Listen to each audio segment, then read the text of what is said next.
नमस्कार दर्शक बंधु सरकार भूत राशन कार्ड वा फेक राशन कार्ड को चिन्हट करने बड़ निष्पत्ति नहीं ई-KYC। एही ई-KYC फल वर्तमान सुधा 20 लाख रु ऊर्ध्व राशन कार्ड को चिन्हट करा जाए सेगुडी को कटा हो सारा।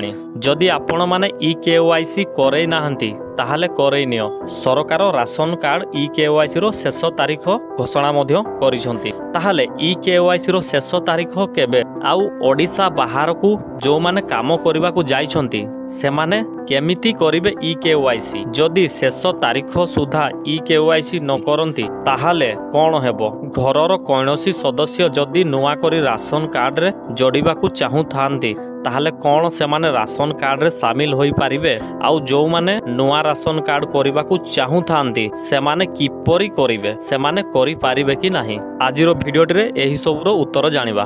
ता आगरु कहि रखिबा को चाहे जे एमिति गवर्नमेंट योजना आउ गवर्नमेंट रिलेटेड विषय रे जानिबा को चाहू थांती ताहले चैनल टी को सब्सक्राइब कर दियंतु। तो दर्शक बंधु ओडिशा सरकार भूत राशन कार्ड को नहीं पूरा एक्शन मोड रे अछंती। वर्तमान सुधा लक्ष लक्ष राशन कार्ड गुडी को कटा सरिलाणी। एबे जानिबा को राशन कार्ड गुडी को कटा जाइछि। जो लोक माने डेथ करि जाइछंती आउ जो लोक माने अन्य राज्य रे बा अन्य कंट्री रे जाई कि सेटल होई जाइछंती सेही मानकर राशन कार्ड गुडी को सब कटा होई अछि।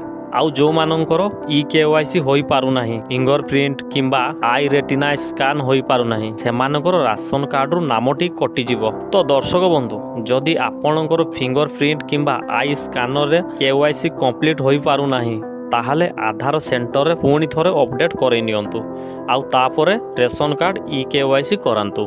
किंतु मने रखंतु जहाँ भी हेले आपण एवं आपणकर परिवारर सदस्य एई चलित वर्ष डिसेंबर मास शेष सुधा ई-KYC करई नेबाकू पड़िबो। सरकार आगरु घोषणा करथिले कि ई-KYC रो शेष तारीख सेप्टेम्बर 25 बोली तापर घोषणा कले कि ई-KYC रो कोनोसी समय सीमा नाही। जणे लोक जेबे चाहिबो सेबे ई-KYC करई पारिबो। एवं वर्तमान घोषणा हैला जे ई-KYC रो शेष तारीख चलित वर्ष डिसेंबर मास शेष तारीख पर्यंत।